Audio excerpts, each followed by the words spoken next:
Hello అండి, అందరికీ welcome back to my channel. ఇక్కడ ప్రాసెస్లోకి వెళ్దాము. జిలేబీ తయారీ విధానానికి ఇక్కడ 1 కప్పు వరకు పంచదార తీసుకున్నాను. 2 కప్పుల వరకు వాటర్ తీసుకుందామండి. దీంట్లో కొంచెం ఫుడ్ కలర్ యాడ్ చేసి 2 యాలక్కాయలు కచ్చా పచ్చాగా దంచుకొని స్టవ్ మీద పెట్టుకుందాము. మనం గులాబ్ జాముకి పాకం ఏ విధంగా పడతామో ఆ విధంగా వచ్చేంత వరకు చేసుకోవాలండి. దోశ పిండి తీసుకున్నాను. దాంట్లో 3/4 కప్పు వరకు మైదా పిండి తీసుకొని చిటికెడంతా సోడా, చిటికెడంతా ఫుడ్ కలరు మొత్తం ఒకసారి కలుపుకొని టేస్ట్కి తగ్గట్టు కొంచెం సాల్ట్ కంపల్సరీ. స్వీట్ చేసినప్పుడు ఏ స్వీట్లోనైనా సాల్ట్ యాడ్ చేస్తేనే టేస్ట్ వస్తుందండి. సాల్ట్ యాడ్ చేయాలి. కొంచెము వాటర్ పోసుకుంటా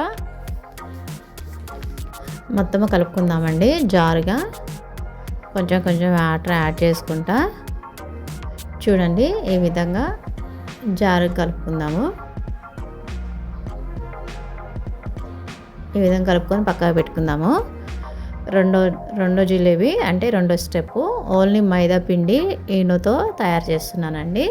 కొంచెం ఈనో వేసుకోండి. 1 కప్పు వరకు మైదా పిండి వేసుకున్నాం కదా, కొంచెం ఈనో వేసుకొని కొంచెం వాటర్ యాడ్ చేసి ఇది కూడా జారుగా కలుపుకొని పక్కగా పెట్టుకుందాము. పిండి మొత్తాన్ని బాగా మిక్స్ చేయాలండి. ఇక్కడ నేను ఆయిల్ ప్యాకెట్ తీసుకున్నాను, లేదంటే పాల ప్యాకెట్ ఉంటే పాల ప్యాకెట్ అయినా తీసుకొని మీరు ఇలా సగం ఫోల్డింగ్ చేసుకొని కొసన సన్నగా కట్ చేసుకోవాలి. మరీ సన్నగా కాదు, కొంచెం లావుగా కట్ చేసుకొని పిండి మొత్తాన్ని ఈ కవర్లో వేసుకొని గుండ్రంగా మలుచుకున్నానండి. ఆయిల్ బాగా వేడిగా అయిన తర్వాత ఫుల్గా ఉన్నదాన్ని తగ్గించుకొని సిమ్లో పెట్టుకొని వేసుకోవాలండి. చూడండి ఎంత చక్కగా పైకి లేసి వస్తున్నాయో. ఈ విధంగా మొత్తం వేసుకొని 2 వైపులా బాగా ఇవి కాల్చుకుందామండి.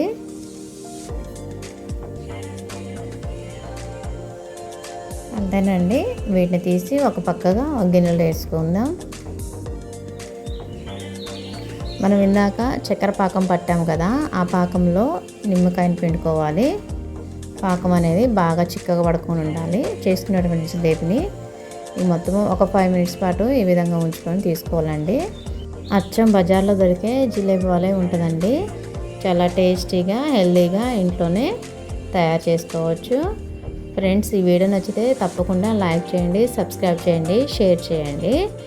రెండో స్టెప్ ఓన్లీ మైదా పిండితో చేసినటువంటి జిలేబీ అండి. సేమ్ యాజ్ టీజ్గా ఒక గ్లాస్ తీసుకొని గ్లాసులు కవర్ పెట్టుకొని కవర్లో పిండి వేసుకొని వేడి ఆయిల్లో వేసుకోవటమండి. 2 సేమ్ టేస్ట్ అనిపించాయి, మంచిగా వచ్చాయండి. ప్లీజ్ మీరు కూడా ఒకసారి ట్రై చేసి మీకు ఏ విధంగా కుదిరాయి అనేది కామెంట్ రూపంలో తెలియజేయండి friends. Thank you for watching.